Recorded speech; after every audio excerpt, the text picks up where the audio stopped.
And way before crowdfunding became, was having a moment, we had done that.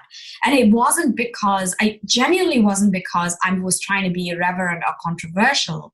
It was truly because I needed money to make an album. Yeah. It was as simple as that. And I feel like that's when it works, because the motivation is crystal clear. Why you do something is just as important as how you do something,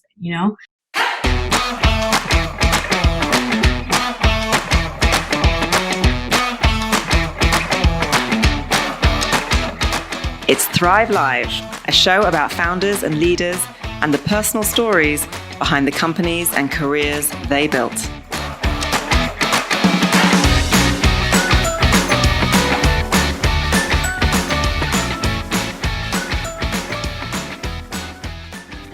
Now, have you ever dreamed of having a career where you get to pursue lots of different passions and actually get paid for it?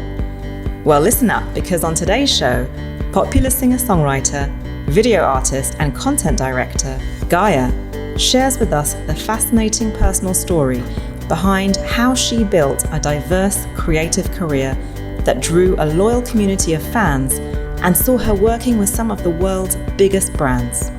I'm Farida Gilmore, and this is Thrive Live.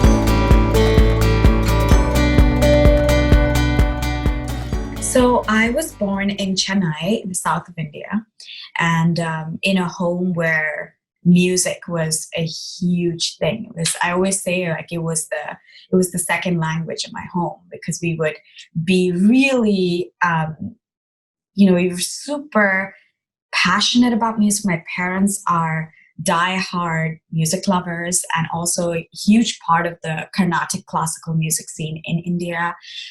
My dad, he's one of those, great musicians need really great listeners, and he's one of those great listeners. He's archived music for a very long time. He would attend every concert of the musicians that he loved. He was very much part of the circle. So we grew up in a home that was very much appreciative of art and valued art as a really beautiful thing that adds so much magic to life. And, I grew up looking at that and being in that environment. And it's kind of growing up in that house was my education in being creative and how valuable it is, the kind of joy it brings to people.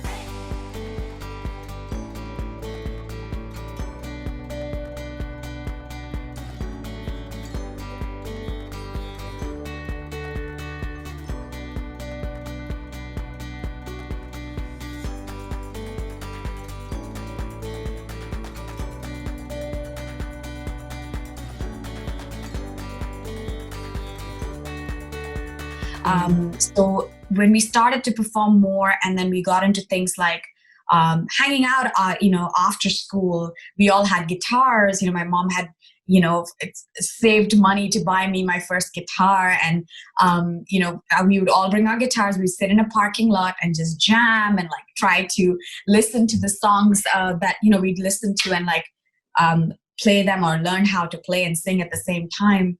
And it was just a very free and expressive kind of feeling. A story that I often tell is that there was like a talent contest in our school, and there were auditions for it. And I auditioned with a bunch of other people. And I don't know, it was some kind of weird confidence. I was like so sure that I was gonna get picked, because I'm like, no, it was a good day. I was on, I hit every note, I'm gonna get picked. What age are you, by the way? I was like, I think I was like 11. Oh, wow. Yeah. Anyway, so I went back to the prefect at the time, and I was asking her, what are the results of the audition? And, because I was ready to compete, really. So she was like, oh, I'm so sorry. You weren't picked, and someone else was picked. And in that moment, the first thing was that I didn't feel bad, because literally in my moment, I'm like, in my head, I was just like, no, that's not possible, right?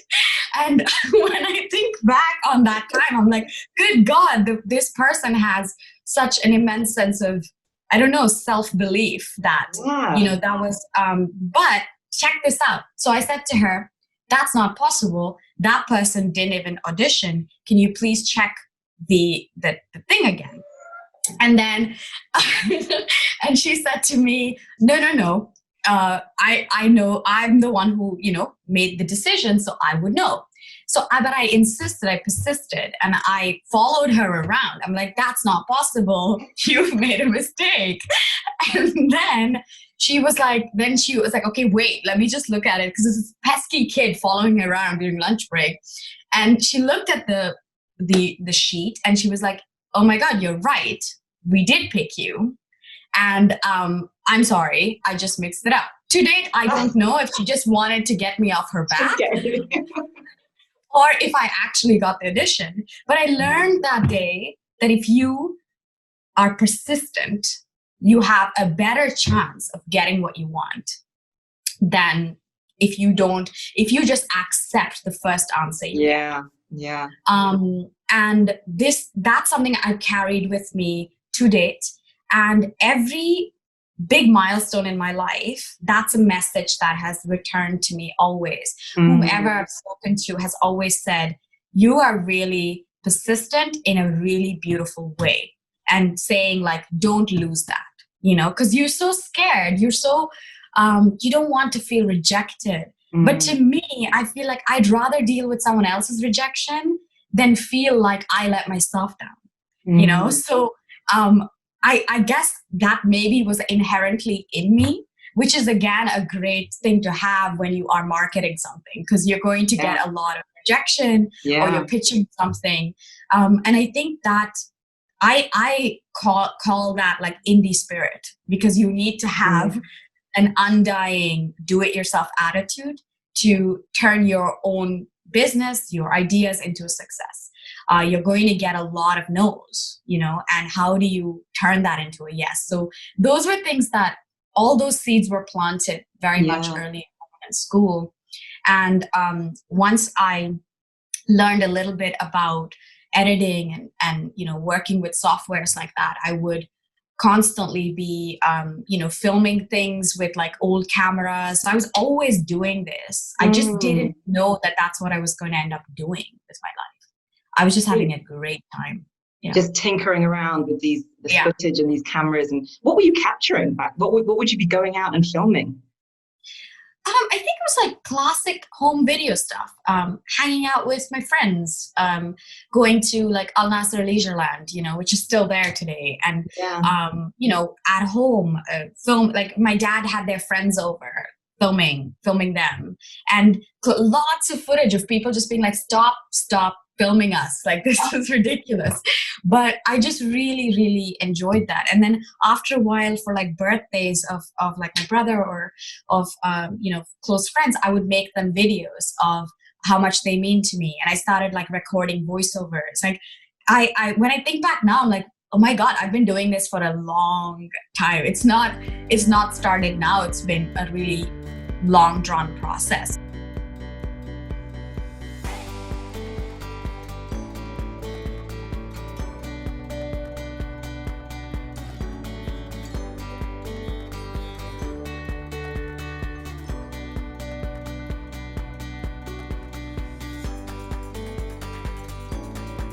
There isn't funding for non-Emirati artists, especially at the time that I was starting to put my music out there. So I had to kind of do that for myself. I had to market myself. I had to sort of make sure that people know I'm putting music out. That means, running some kind of campaign.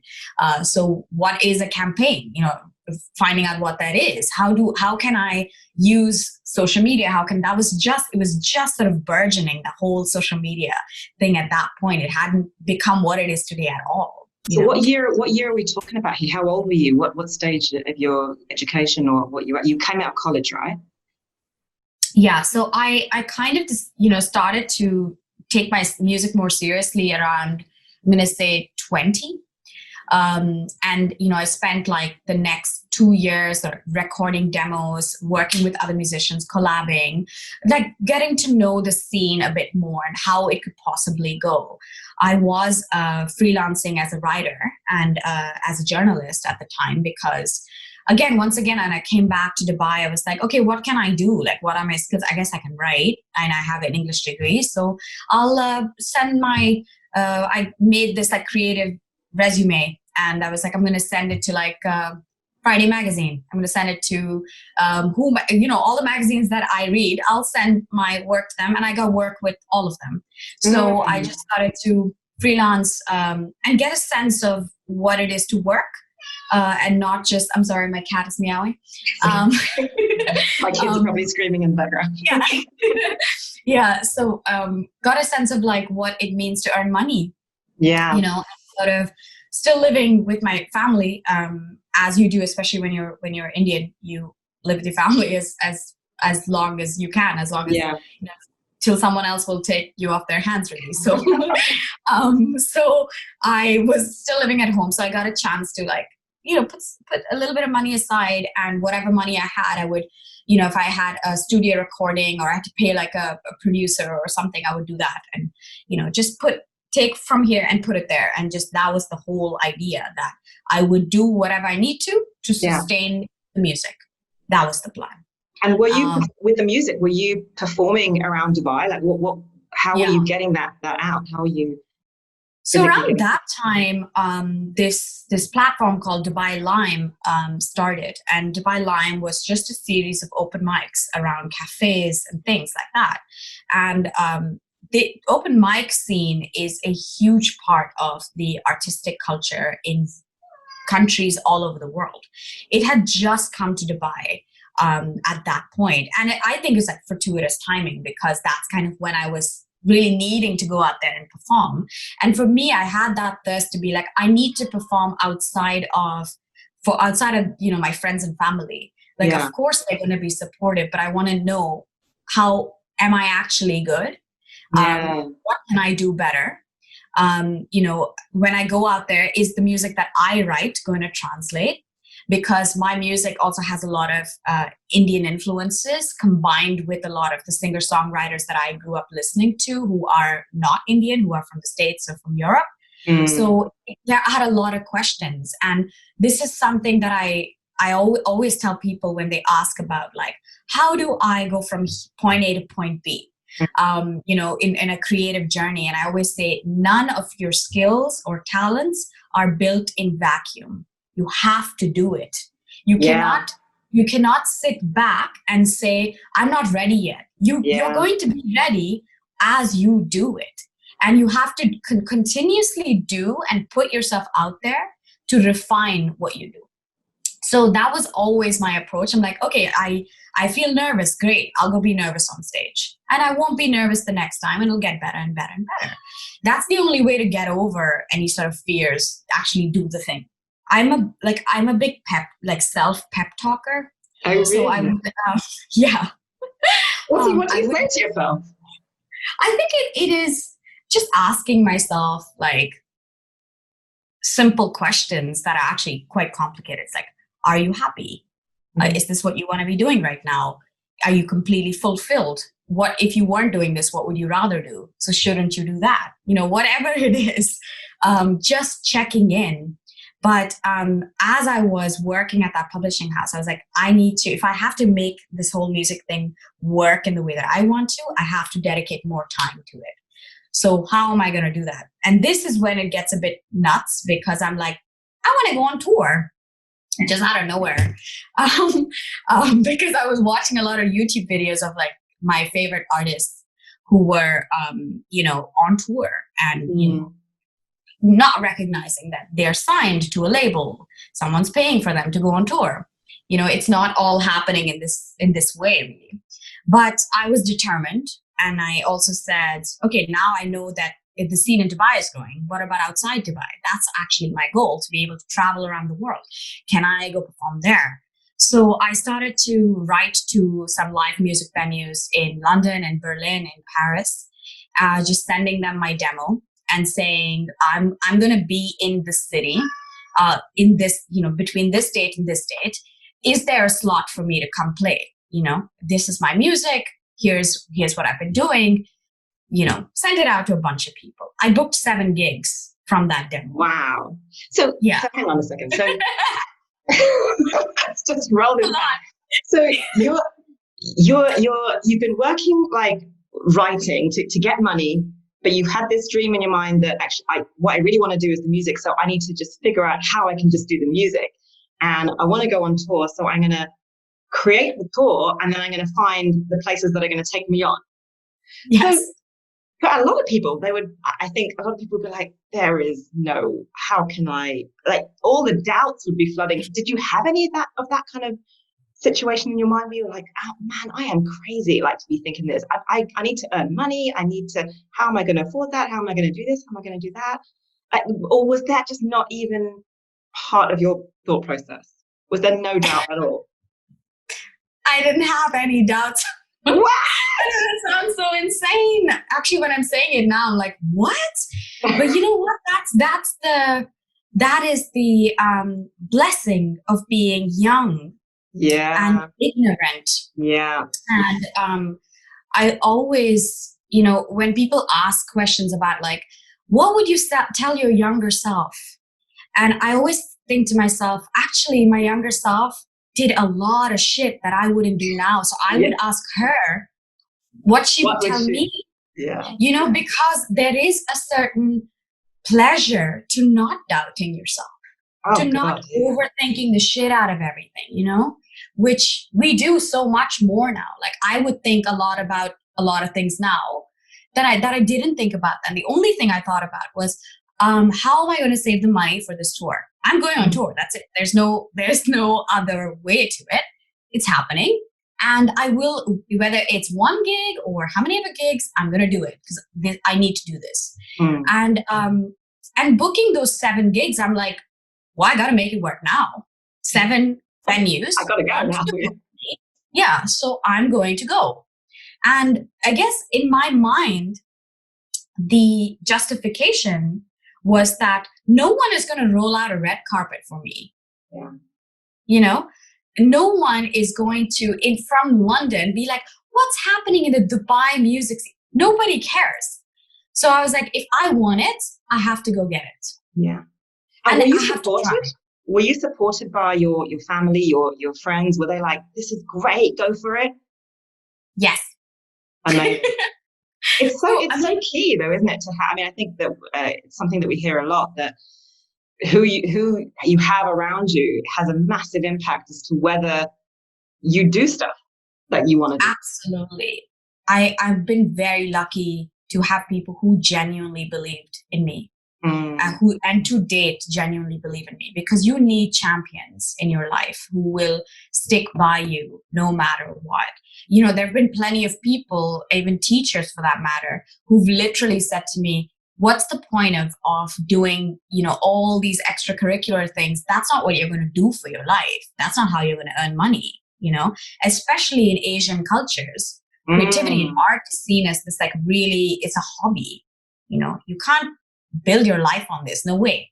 But I grew up in a house where that is given more value than anything else. So I'm like, hell no. That to me, this is a viable option because I know how much value it has in the world, And so that you're absolutely right about that the people around you are so crucial to how you see yourself and how easy you believe your path is going to be, and it was a brilliant experience. It was, once I got there, I was scared. I was really scared because I'm like, what did I get myself into? Like, I have no idea how to do this on my own, but it was the best decision of my life because my life changed. I came back to Dubai and I was more determined than ever. And I feel like in a lot of ways that really was the start of all of what I'm doing today. Because I decided that I was going to record like a proper EP. I met Reiner, who was my producer, and during the process of that, we fell in love. We, started our life together as partners. I started to do a lot of performances in Dubai where, because I'd had that experience of being, in Europe, where I was like, oh, live music venues are supposed to be like this, or a show needs to actually have this, this, and this. it doesn't exist here. So what comes closest to that? So for me, I was just like, okay, an art gallery. The gallery scene is really coming up. So I said, okay, fine, let's go perform in an art gallery. So I approached Hetal, who is the founder of Jam Jar, which I'm sure you know about. And I said to her, hey, look, I just recorded an album and I need a place to perform and tell people about the album. And would you be open to hosting a concert here? I'll do all the marketing. I'll do everything. I just need the space. And obviously, all the things like on the posters, on the thank yous, you'll be part of it, all of that stuff. She was like, yes, let's do it.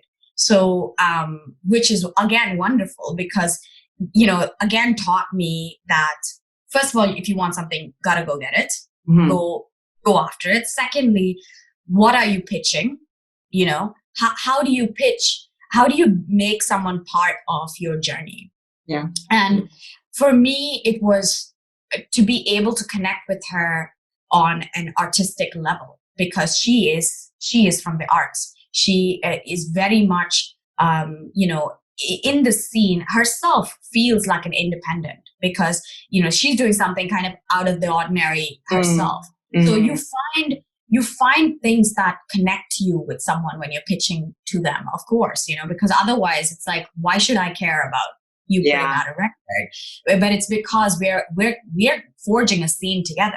To me, I'm very interested in doing something that's not been done before. And that was a big part of my pitch too. I'm saying nobody's doing this. And it is a prime opportunity for cross-pollination of the arts. Everything right now is separate. Music, art, this, that. This is where we bring it together, And she was obviously excited by the notion of being the first gallerist in outdoors to do that. And we started, we had an awesome show. It was really good. I always say your biggest resource is your phone book. So I literally sat down and went through my entire phone book. I'm like, who can I contact for this, this, and this? Who does this person know? And just kind of create this whole network and be like, okay, so now I'm going to craft, and of course, personal, make it personal. So craft individually, take the time to write each person or call each person and say, this is what I'm trying to do. If you can help in any way, I would be deeply appreciative. And this is what I was thinking. And 99% of the time, it is a positive response. Yeah. Because people are interested in being part of something. Yeah. If it's pitched the right way, and if it comes from a genuine place of passion, it is absolutely going to be reciprocated. Yeah. And that is something that has been part of my journey from beginning to this point. And especially that came into play when I did my crowdfunding campaign for my first full-length album. And that was a huge turning point, I think, for me as a musician, as a creative, because nobody had done that till that point. This is what I've learned. It's not about the music. It's not about a product. It's not about a brand. Mm-hmm. It is about the idea that you're selling. It is about how does it make sense to the person you're selling to. Because may have nothing to do with them. It may have nothing to do with what they're passionate about, but you can convert that into something electric by speaking to something that appeals to them as a human being. Yeah. And that's kind of what we really wanted to do, is that people were going to be part of a movement.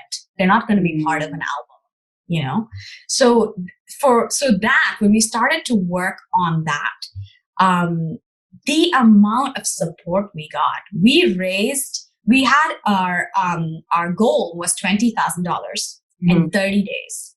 We raised $23,000 in 10 days. Wow. Yeah. And it was nuts.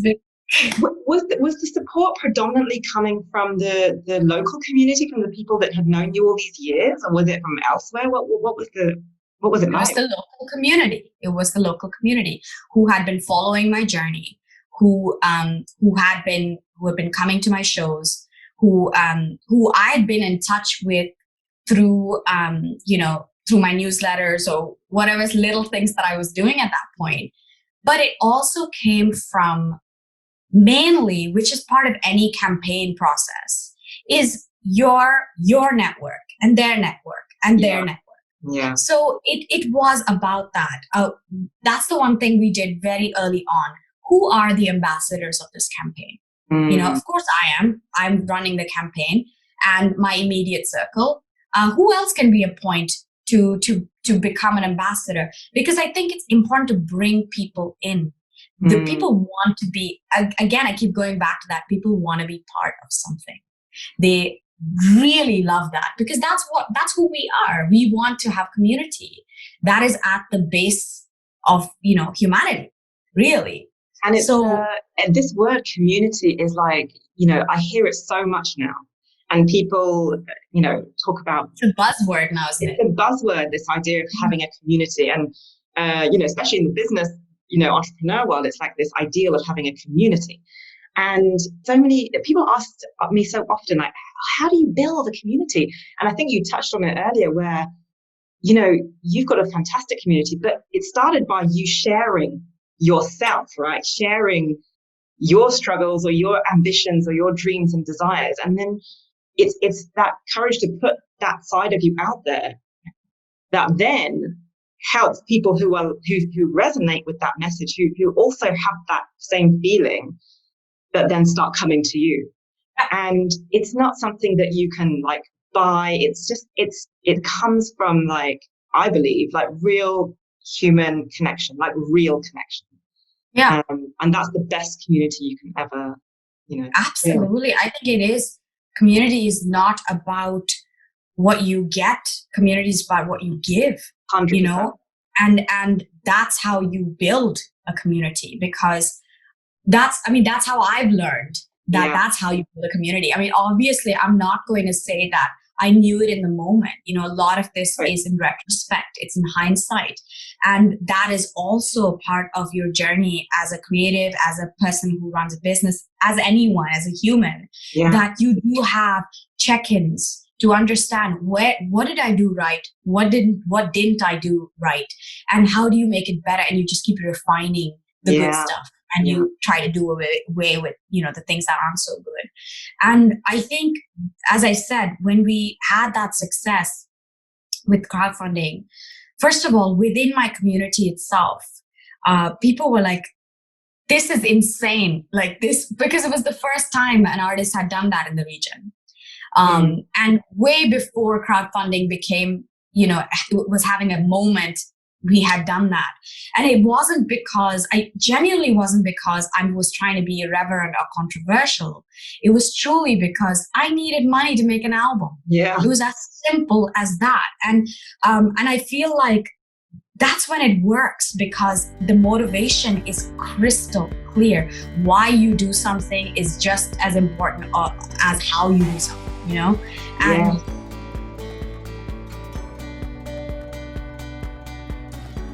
during that album, we did a lot of editing, videos. We did a lot of music video things. I started talking to brands because brands were like, holy shit, okay, somebody just crowdfunded their album and has a community, and we need to get in on this, because that's how brands work. They want you to succeed first, and then they want to, get in on the action. So, but that was good because they felt like, okay, here's the person who's going to deliver, because obviously all these people think that this person would, So that opened up all these sort of brand collaborations, becoming, ambassador for Sennheiser, who are like leaders in microphones in the world, and starting to work with brands like Red Bull, who had heard of me and who approached me through a friend being like, why aren't you coming and talking to us about what you're doing? And I'm like, I didn't even know I could talk to you, Like, if I knew, I would have done that ages ago. But that's kind of also the position you always want to be, that people are approaching you rather the idea of brands, was that ever on your radar that I want to work with brands one day? Or was it when they started coming to you, was it then a thought of like, oh, actually, this is another avenue or aspect to my business or entrepreneurship journey? Or did you always think, I want to work with brands eventually? No, I never thought that. I didn't put those two things together, to be honest. I think a lot of my, and actually, luckily, a lot of my journey was so, I would say, innocent, because it was very much about very flighty, and thank God for that, because if it was too considered and too thought about, I probably wouldn't have done half the things that I did. So for me, I feel like as the opportunities came, I was able to expand my own view of what I'm capable of in many ways. What was the kind of work that the brands were wanting you to do? How did they want to tap into you in your community? At first, about me as an artist representing their brand. Even got like when I started. The first time I worked with Volkswagen was they were looking for artistic ambassadors, and I was chosen as one of them, as being part of the scene here. And it's always someone who recommends, they talk to me, right. And so again, it comes from community, it comes from word of mouth. So that is also community building. It's like who and it all has a trickle effect, really. So that's how I started working with brands at first. And then as they saw my work, that's kind of stuff that I was doing for myself, they started commissioning me to do work for the brand, to push the brand's agenda as well. So I did this film called Love Letters to Dubai, which is all about my journey of growing up here. And that film went viral. And basically it kind of was another turning point where it's like, I guess I can make films. I'll make films now. So it was like, that's the whole thing for me. It's like, okay, this work connected with people. Okay, let's try to make more. Let's get better at this. It's always just that for me. It starts like that and then becomes a more refined thing. It is a pure creative impulse, and that always is magic.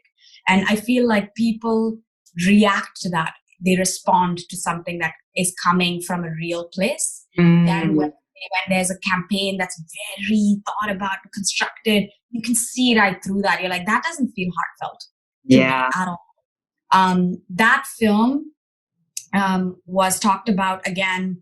This was just something I did saying, this is literally my love letter to Dubai. Growing up here has meant this to me. And it was one of those things where I woke up the next day and it's like, what? It has blown up and people have shared it left, right, and center. It's in the newspaper, radio, someone's talking about it on the radio, and it just it takes a life of its own. And that's the beauty of art itself, is that the artist sometimes is almost irrelevant. It's like what it has meant to others. After that film, a lot of people wanted to make similar films to that.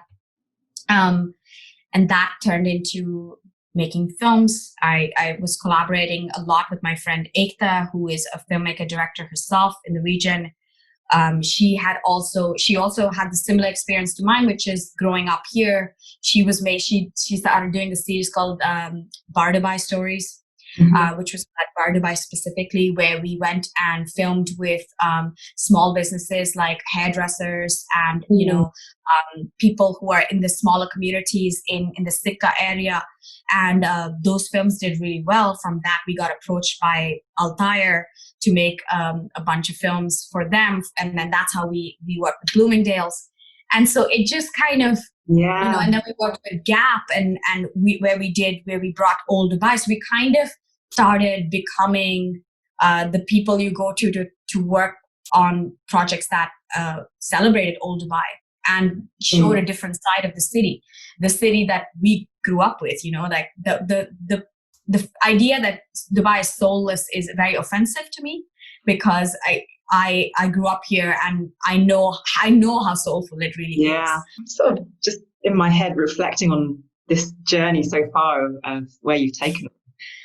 And it almost seems like, and correct me if I'm wrong, it almost seems like everything you touched turned to gold. Like it sounded like I decided to go on tour. I went on tour. I got I got gigs booked up from that. I started to do a crowdfunder that went super well. But what, I mean, is that accurate to say that about your journey? Or were there times where it was just like, man, I don't know if I want to do this anymore? Was there any time like that? Of course. I mean, I obviously, when I look back, those are the things that pop out to me because those are the things that I choose to remember. But of course, there are so many moments where it's really hard, where because there's no consistency in terms of how things go. For a long time, there hasn't been. Now there is.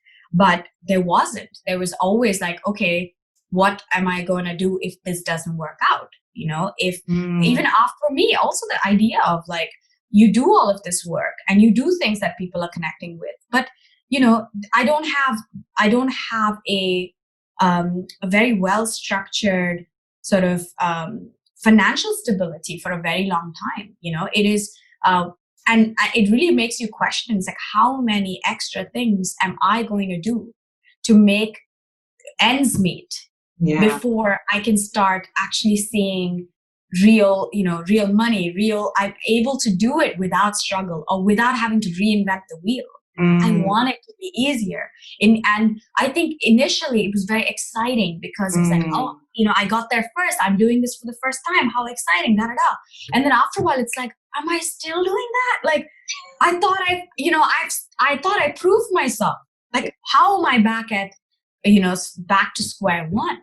And that's something that I felt a lot of the times in Dubai, because there is a lot of different things supporting the arts. But back when I was starting, every time we did something awesome, I would wake up the next morning and be like, okay, I guess that didn't matter. We have to start over, And I've always felt like I have to constantly prove that I can do this, that I should get more opportunities. I should be recognized. And it's not always nice to feel that way, because you want to focus on your creative voice. You want to focus on that. But you start to look around, and you also, as you grow up, you're like, you want different things from your life. You want to be able to afford certain things, and you're not able to, or it's a struggle. But I think that through it all, for me, that self-belief thing, that kid who was like insisting that she was the one who got chosen in the audition, it has stuck with me. And that's something that I hold very sacred. I've said this before to a friend of mine who was going through like a crisis of faith. And I said this to her, saying that self-belief is like a religion. You have to pray on it. You have to service this thought. It is not just going to be there. You cultivate it. It is something that you have to really put your attention into, because you can lose it like this.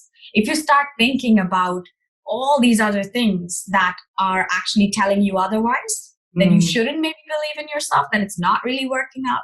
The whole point of self-belief is that there is a certain amount of blindness involved in that.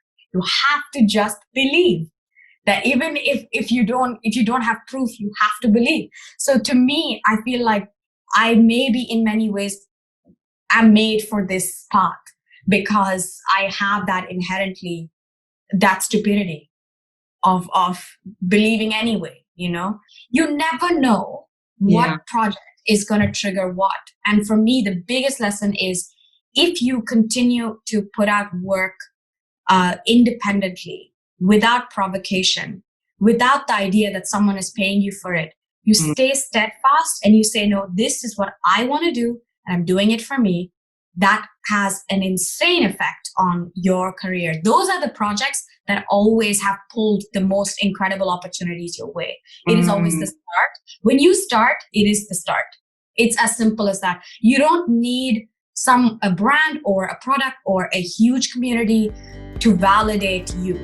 You validate you by showing up and doing the work and believing that it will have meaning.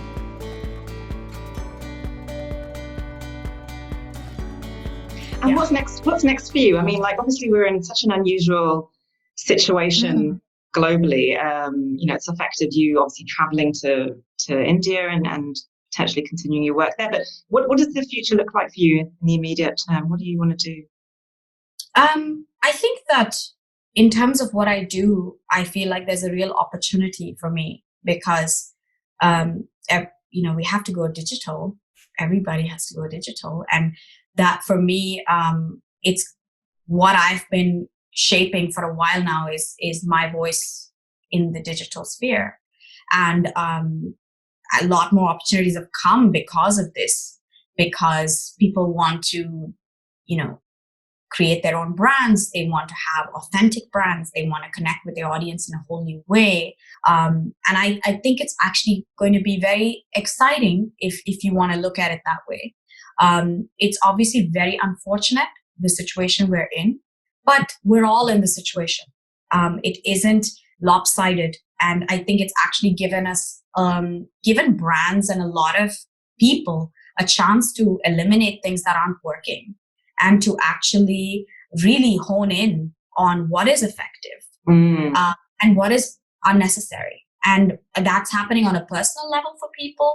It's happening on a global scale, so I feel like for me personally, I really want to go down this road even more of creating a digital world and having a larger reach. I'm about to actually set up my own nouveau agency, and it's gonna be launching in June, and I'm currently in the process of building the digital home for it, the website. I'm launching a few direct to my audience products, things like mastermind groups and classes. I've recently been asked to be an ambassador for Skillshare. So I'm going to be building a class for Skillshare that will be available to people. So I really want to continue building a community and an audience and take on more creative adventures, and really the sky's the limit. I'm not really saying this is the only thing I'm doing. I could be doing anything. And I think that's half the fun.